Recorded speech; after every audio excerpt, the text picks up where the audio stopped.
Charlie Chaplin పేరు వినగానే ఎవ్వరికైనా చిన్న చిరుడం వస్తుంది. యావత్ ప్రపంచం ఆయన సైలెంట్ కామెడీ చూసి నవ్వింది. చేతిలో కర్ర, చిరిగిన కోటు, తలపై టోపీ, ప్రత్యేకమైన నడక, అల్లరి, అమాయకత్వంతో చార్లీ చాప్లిన్ చేసే సైలెంట్ కామెడీ కడుపుబ్బా నవ్విస్తుంది. అలా ప్రపంచాన్ని నవ్వించిన నవ్వుల రారాజు జయంతి ఈ రోజు.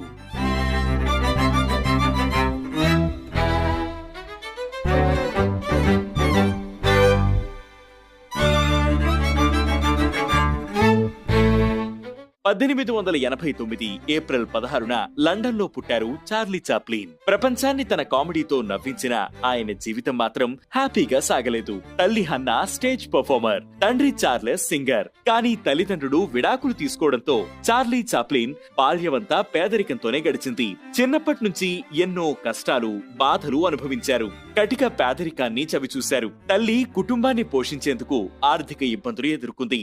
ఆమెకు మానసిక సమస్యలు రావడంతో చాప్లిన్ ను లాంబెత్ వర్క్ హౌస్ కు పంపించారు.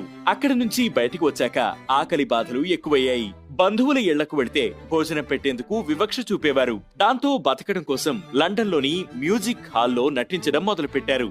అతని కామెడీ టైమింగ్, ఫిజికల్ యాక్టింగ్ అందరినీ ఆకర్షించాయి. 19 సంవత్సరాల వయసులో 1910లో ఫ్రెడ్ కార్నో కామెడీ ట్రూప్ తో అమెరికాకు వెళ్లారు. అక్కడ మార్క్ సెన్నెట్, కీస్టోన్ స్టూడియోస్ యాజమాని అతని ప్రతిభను గుర్తించి అవకాశమిచ్చాడు. 1914లో చాప్లిన్ మేకింగ్ ఏ లివింగ్ లో నటించాడు. అదే అతని మొదటి సినిమా. కానీ చార్లీ ఐకానిక్ ట్రాంప్ పాత్ర మొదలైంది Kid Auto Races at Venice అనే సినిమాతో. ఆ సినిమాలో tramp character baggy pant, tight coat, bowler hat, మీసం, కర్ర పట్టుకుని కనిపిస్తుంది.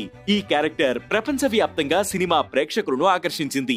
అతని కామెడీలో హాస్యంతో పాటు మానవత్వం, బాధలు, ఆశావాదం కలిసి ఉండేవి. అందుకే చార్లీ కామెడీ కేవలం నవ్వులకే పరిమితం కాకుండా హృదయాలను హత్తుకునేవి.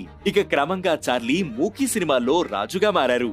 యాక్టర్ మాత్రమే కాదు, రైటర్, డైరెక్టర్, ప్రొడ్యూసర్, మ్యూజిషియన్ గా కూడా పనిచేశారు. 1921లో ది కిడ్, 1923లో ఏ విమెన్ ఆఫ్ పారిస్, 1925లో ది గోల్డ్ రష్, 1928లో ది సర్కార్, 1931లో సిటీ లైట్స్, 1936లో మోడర్న్ టైమ్స్ వంటి సినిమాలు అతని జీనియస్ ను ప్రపంచానికి చూపించాయి. ది కిడ్ సినిమాలో చార్లీ తన బాల్యంలోని కష్టాలను చూపించారు.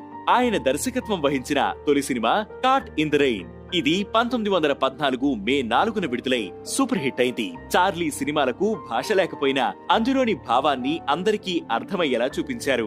అది చార్లీ చాప్లిన్ చేసిన మ్యాజిక్. చాప్లిన్ అనేక అవార్డులు, గౌరవాలను అందుకున్నారు. ఎన్నో బాధలను అనుభవించి మూకీ సినిమాలతో ఎదిగినా సరే చార్లీ జీవితంలో సంతోషం లేదు. అమెరికా లెఫ్ట్ సెంట్రల్ పాలిటిక్స్ పై ఆయన చేసిన వ్యాఖ్యలు కమ్యూనిస్ట్